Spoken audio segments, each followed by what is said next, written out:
Welcome back, friends. Tonight we are reading The Fortune Teller by Machado de Assis. Hamlet observes to Horatio that there are more things in heaven and earth than are dreamt of in our philosophy. This was the self-same explanation that was given by beautiful Rita to her lover Camillo on a certain Friday of November 1869, when Camillo laughed at her for having gone the previous evening to consult a fortune-teller. The only difference is that she made her explanation in other words. Laugh, laugh, that is just like you men, you don't believe in anything. Well, let me tell you, I went in there and she guessed the reason for my coming before I even spoke a word. Scarcely had she begun to lay out the cards when she said to me, "The lady likes a certain person." I confessed that it was so, and then she continued to rearrange the cards in various combinations, finally telling me that I was afraid you would forget me, and that there were no grounds for my fear. She was wrong, interrupted Camillo with a laugh. Don't say that, Camillo. If you only realized in what anguish I went there, all on account of you, you know. I've told you before. Don't laugh at me, don't poke fun at me. Camillo seized her hands and gazed into her eyes earnestly and long. He swore that he loved her ever so much and that her fears were childish.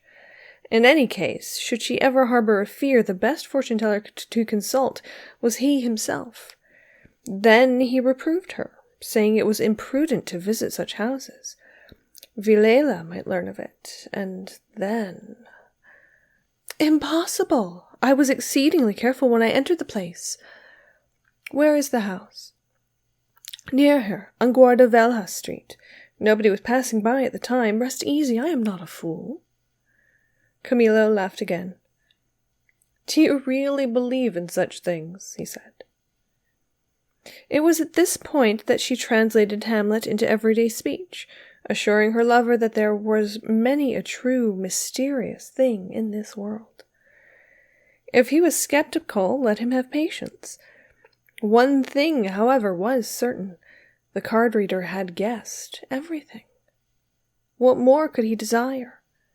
The best proof was that at this moment she was at ease and content.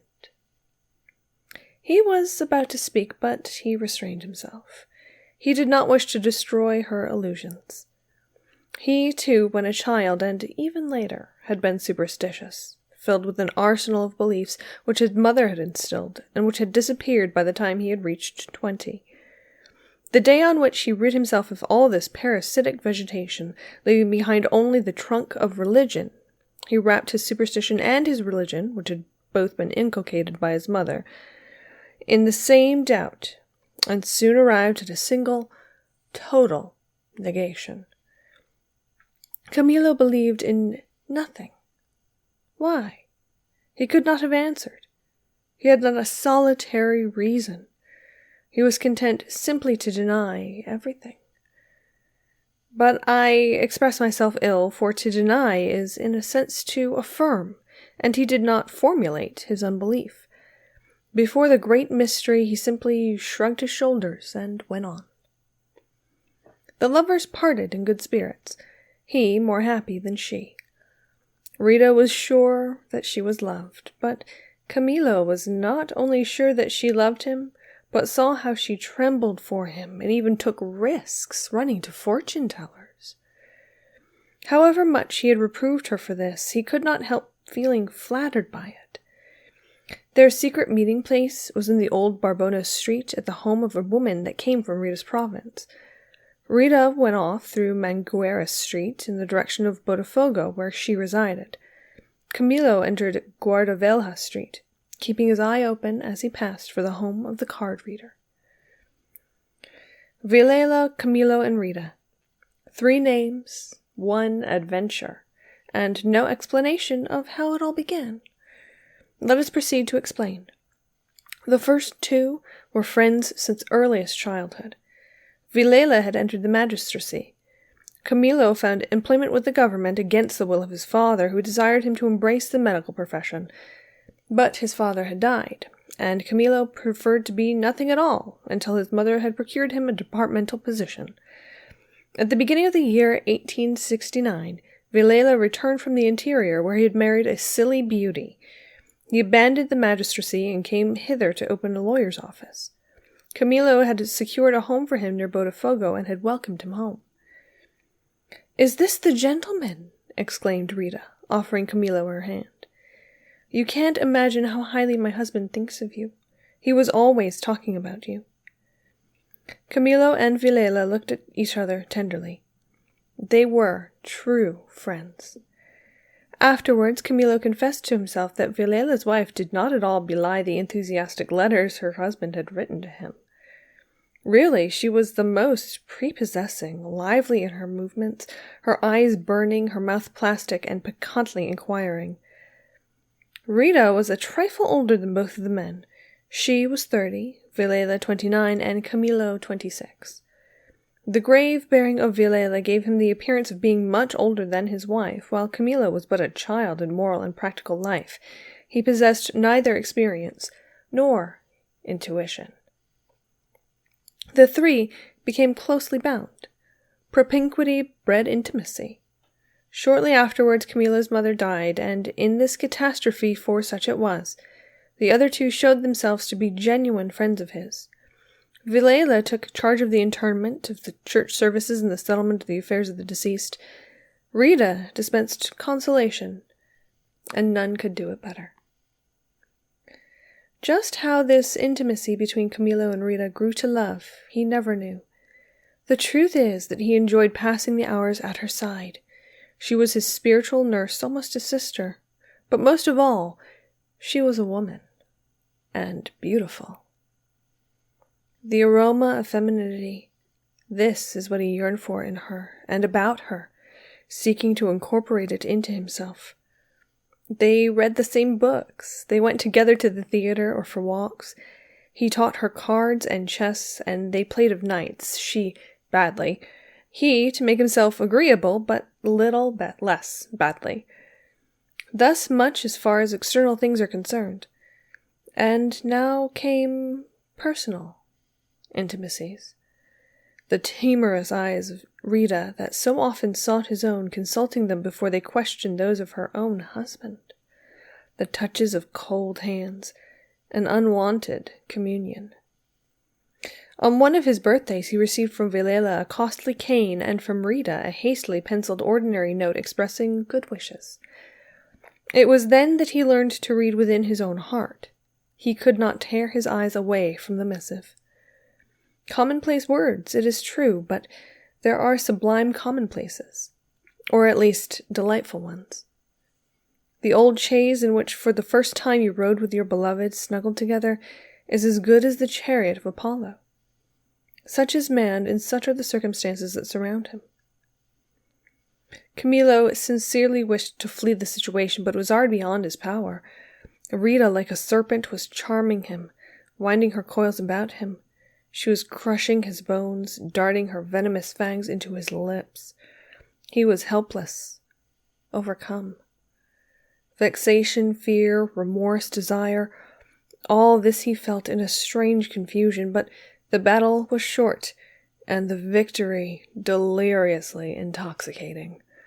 Farewell all scruple. The shoe now fitted snugly enough upon the foot, and there they were both, launched upon the high road, arm in arm, joyfully treading the grass and the gravel without suffering anything more than lonesomeness when they were away from each other. As to Villela, his confidence in his wife and his esteem for his friend continued, the same as before. One day, however, Camillo received an anonymous letter which called him immoral and perfidious, and warned him that his adventure was known to all. Camillo took fright, and in order to ward off suspicion, began to make his visits to Villela's house more rare. The latter asked him the reason for his prolonged absence. Camillo answered that the cause was a youthful flirtation. Simplicity evolved into cunning. Camillo's absences became longer and longer, and then his visits ceased entirely. Into this course there may have entered a little self-respect, the idea of diminishing his obligations to the husband in order to make his own actions appear less treacherous. It was at this juncture that Rita, uncertain and in fear, ran to the fortune-teller to consult her upon the real reason for Camilo's actions. As we have seen, the card reader restored the wife's confidence, and the young man reproved her for having done what she did. A few weeks passed.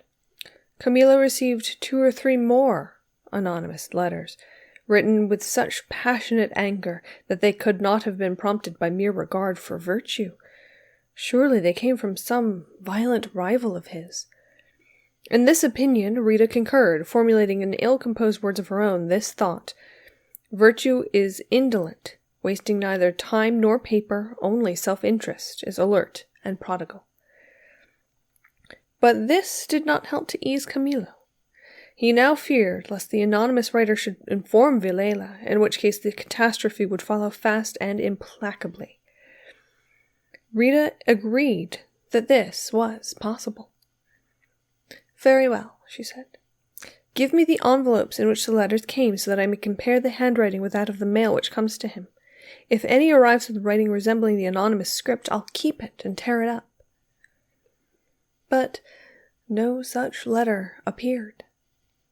A short time after this, however, Villela commenced to grow grave, speaking very little, as if something weighed upon his mind. Rita hurried to communicate the change to her lover, and they discussed the matter earnestly. Her opinion was that Camilo should renew his visits to their home and sound her husband. It might be that Villela would confide in him some business worry. With this, Camilo disagreed. To appear after so many months was to confirm the suspicions and denunciations of the anonymous letters. It was better to be very careful to give each other up for several weeks. They arranged means for communicating with each other in case of necessity, and separated in tears. On the following day, Camilo received at his apartment this letter from Villela: "Come immediately to our house. I must talk to you without delay." It was past noon. Camilo left at once. As he reached the street, it occurred to him that it would have been much more natural for Villela to have called him to his office. Why to his house? All this betokened a very urgent matter. Moreover, whether it was reality or illusion, it seemed to Camilo that the letter was written in a trembling hand. He sought to establish a connection between all these things and the news Rita had brought him the night before. "Come immediately to our house. I must talk to you without delay," he repeated, his eyes staring at the note. In his mind's eye, he beheld the climax of a drama. Rita cowed, weeping, Villela indignant, seizing his pen and dashing off the letter, certain that he, Camilo, would answer in person and waiting to kill him as he entered. Camilo shuddered with terror. Then he smiled weakly. In any event, the idea of drawing back was repugnant to him, so he continued on his way. As he walked, it occurred to him to step into his rooms. He might find there a message from Rita, explaining everything. But he found nothing. Nobody. He returned to the street, and the thought that they had been discovered grew every moment more convincing. Yes, the author of the previous anonymous communications must have denounced him to the husband. Perhaps by now Villela knew all.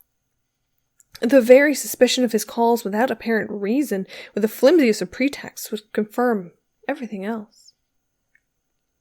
Camilo walked along hastily, agitated, nervous. He did not read the letter again, but the words hovered persistently before his eyes, or else, which was even worse, they seemed to be murmured into his ears by the voice of Villela himself. "Come immediately to our house. I must talk to you without delay." Spoken thus by the voice of the other, they seemed pregnant with mystery and menace. Come immediately? Why? It was now nearly 1 o'clock. Camilo's agitation waxed greater with each passing moment. So clearly did he imagine what was about to take place that he began to believe it a reality, to see it before his very eyes. Yes, without a doubt, he was afraid. He even considered arming himself, thinking that if nothing should happen, he would lose nothing by this useful precaution.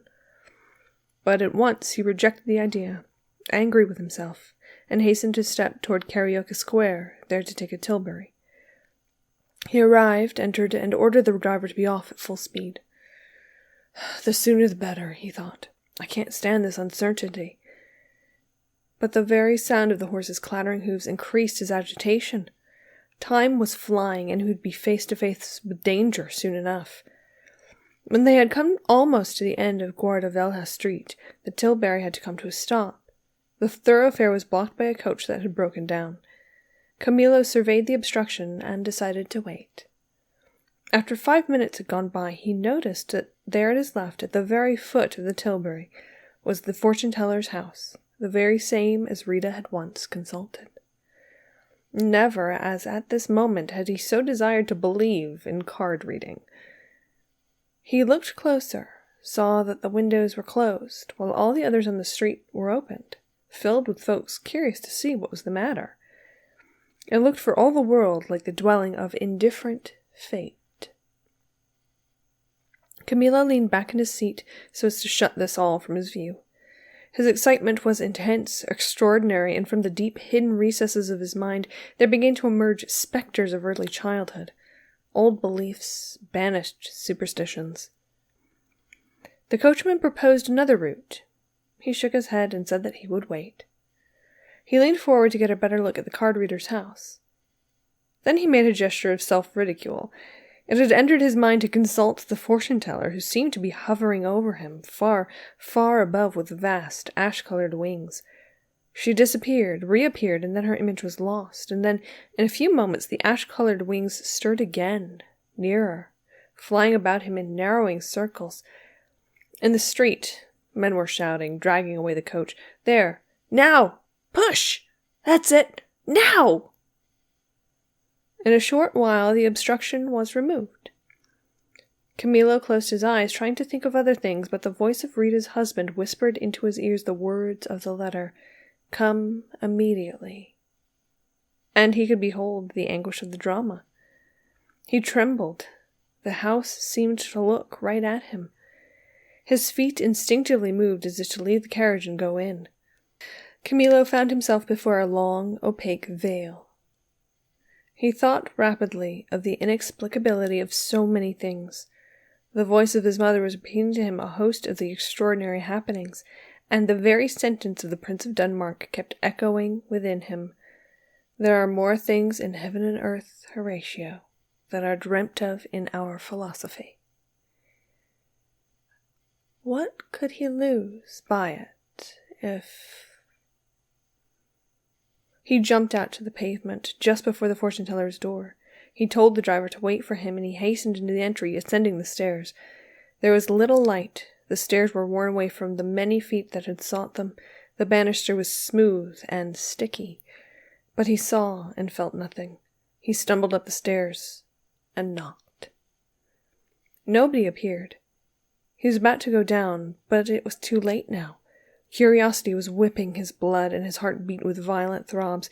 He turned back to the door and knocked once, twice, 3 times. He beheld a woman. It was the card reader. Camillo said that he had come to consult her, and she bade him enter. Thence they climbed to the attic by a staircase even worse than the first, and buried in a deeper gloom. At the top there was a garret, ill-lighted by a small window. Old furniture, somber walls, and an air of poverty augmented rather than destroyed the prestige of the occupant.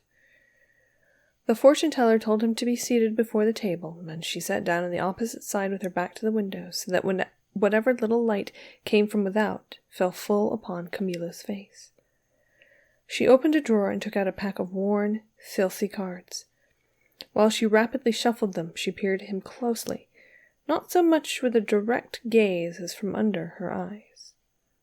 She was a woman of 40, Italian, thin and swarthy, with large, sharp, cunning eyes. She placed 3 cards upon the table and said, "Let us first see what has brought you here. The gentleman has just received a severe shock and is in great fear." Camillo, astonished, nodded affirmatively. "And he wishes to know," she continued, "whether anything will happen to him or not. To me and to her, he explained, excitedly. The fortune-teller did not smile. She simply told him to wait. She took the cards hastily once more and shuffled them with her long, tapering fingers whose nails were so long and unclean from neglect. She shuffled them well, once, twice, thrice. Then she began to lay them out. Camilo's eyes were riveted upon her in anxious curiosity. The cards tell me... Camilo leaned forward to drink in her words one by one. Then she told him to fear nothing. Nothing would happen to him or to the other. He, the third, was aware of naught. Nevertheless, great caution was indispensable. Envy and rivalry were at work. She spoke to him of the love that bound them, of Rita's beauty. Camilo was bewildered. The fortune-teller stopped talking, gathered the cards, and locked them in the drawer. "The lady has restored peace to my spirit," he said, offering her his hand across the table and pressing that of the card-reader. She arose, laughing. "Go," she said. "Go, ragazza innamorato." And, arising, she touched his head with her index finger. Camilo shuddered as if it were the hand of one of the original Sibyls, and he, too, arose. The fortune-teller went to the bureau, upon which lay a plate of raisins, took a cluster of them and commenced to eat them, showing 2 rows of teeth that were as white as her nails were black. Even in this common action the woman possessed an air all her own. Camilo, anxious to leave, was at a loss how much to pay. He did not know her fee. "Raisins cost money," he said at length, taking out his pocketbook. "How much do you want to send for?" "Ask your heart," she replied. Camilo took out a note for 10 milreis and gave it to her. The eyes of the card reader sparkled. Her usual fee was 2 milreis. "I can see easily that the gentleman loves his lady very much, and well he may, for she loves the gentleman very deeply too. Go in peace, with your mind at ease, and take care as you descend the staircase. It's dark. Don't forget your hat." The fortune-teller had already placed the note in her pocket, and accompanied him down the stairs, chatting rather gaily. At the bottom of the first flight, Camilo bid her goodbye and ran down the stairs that led to the street, while the card-reader, rejoicing in her large fee, turned back to the garret, humming a barcarolle. Camilo found the tilbury waiting for him. The street was now clear. He entered, and the driver whipped his horse into a fast trot. To Camilo, everything had now changed for the better, and his affairs assumed a brighter aspect. The sky was clear, and the faces of the people he passed were all so merry. He even began to laugh at his fears, which he now saw were puerile. He recalled the language of Villela's letter, and perceived at once that it was most friendly and familiar. How in the world had he ever been able to read any threat of danger into those words? He suddenly realized that they were urgent, however, and that he had done ill to delay so long. It might be some very serious business affair. "Faster, faster!" he cried to the driver. And he began to think of a plausible explanation for his delay. He even contemplated taking advantage of this incident to re-establish his former intimacy in the Villela's household. Together with his plans, there were kept echoing in his soul the words of the fortune-teller. In truth, she had guessed the object of his visit, his own state of mind, and the existence of a third. Why, then, wasn't it reasonable to suppose that she had guessed the rest correctly, too? For the unknown present is the same as the future. And thus, slowly and persistently, the young man's childhood superstitions attained the upper hand, and mystery clutched him in its iron claws. At times he was ready to burst into laughter, and it did, with a certain vexation, he did laugh at himself. But the woman, the cards, her dry, reassuring words, and her goodbye, go, ragazza innamorato, and finally that farewell barcarolle, so lively and gracious. Such were the new elements which, together with the old, formed within him a new and abiding faith. The truth is that his heart was happy and impatient, recalling the happy hours of the past and anticipating those yet to come. As he passed through Glorious Street, Camillo gazed across the sea, far across where the waters and the heaven meet in endless embrace, and the sight gave him a sensation of the future, long, long, and infinite. From here, it was but a moment's drive to the Villela's home. He stepped out, thrust the iron garden gate open, and entered. The house was silent. He ran up the 6 stone steps and scarcely had time to knock when the door opened and Villela loomed before him.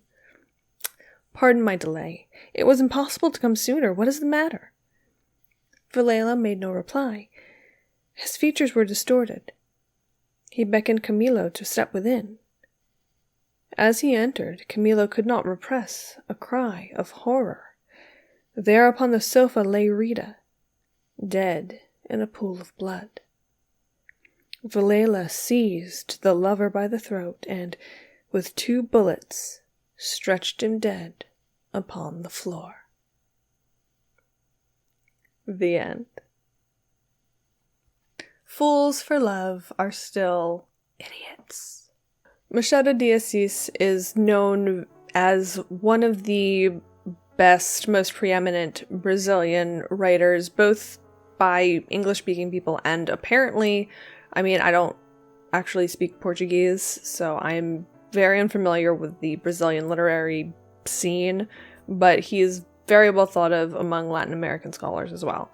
His main central literary device that he's very well known for is he is very realistic in his storytelling, and you really, really get that sense with The Fortune Teller.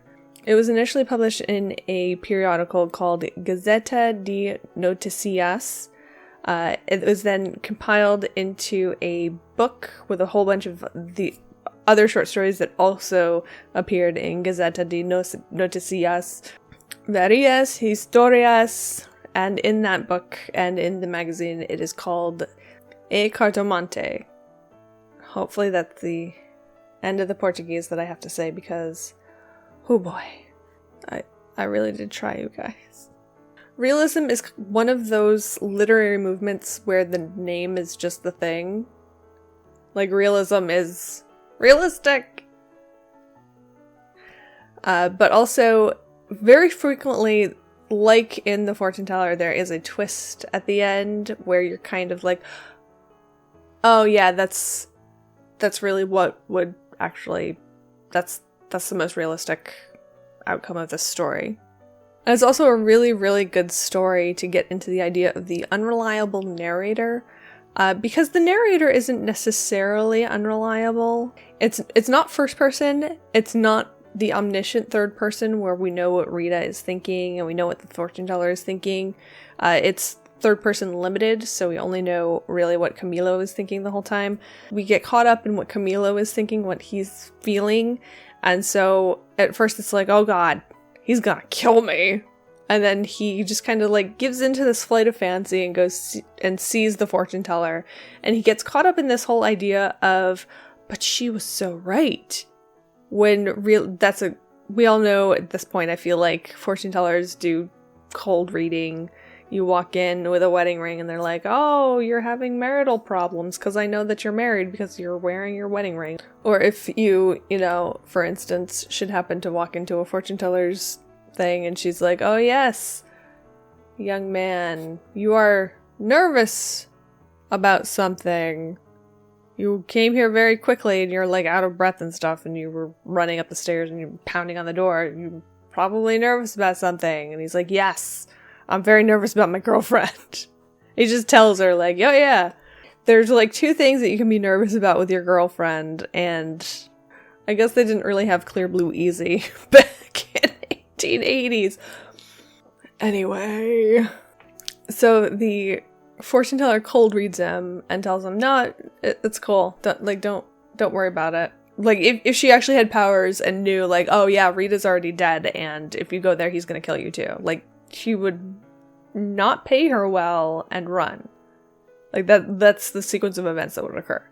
So, even if, like, hypothetically, fortune telling was real, then she would not tell him the truth. So as we get all wrapped up into Camilo's relief, and we kind of almost forget, like, we know that the fortune teller isn't on the up and up. Like, we know that she doesn't know anything. And so then he gets all caught up in this, like, oh, thank God. So we get all caught up in this, oh, good gravy. He's not gonna kill us. Oh, well, let's go visit our friends now. Let's go see our girl. And it just pops him. And that's the end of the story. It's a really, really well done little twist at the end. And he foreshadows it through the entire story. He says in several parts, you know, if he ever found out, he would totally kill us. And it's funny because realism isn't necessarily supposed to be dark and depressing, but there's also a certain sense of, I don't want to say wanting to kill optimism, but kinda. You know, like, it's just about the gritty realities of day-to-day life, and there's not a lot of room for hope in a lot of those situations that they tend to write about, right? Like, usually it's, you know, the underdog come from behind. Like, realists hate that. That's not what actually happens all that often. Like, every so often there's like that one, there's that one time, but 9 times out of 10, man, those kids are not rebuilding that community center. Of course he's gonna kill you, Camilo. Stop screwing around with his wife. You were his best friend. He brought you into his confidences. What is the matter with you, man? But I feel like y'all know that I really like the, you know, hidden twist endings, especially in gothic horror. So this one caught my eye so fast. I just had to read it. So I hope that you enjoyed it. If you do, remember to give it a thumbs up down below. And while you're down there, you might as well subscribe so you don't miss another story. And I will see you guys next time.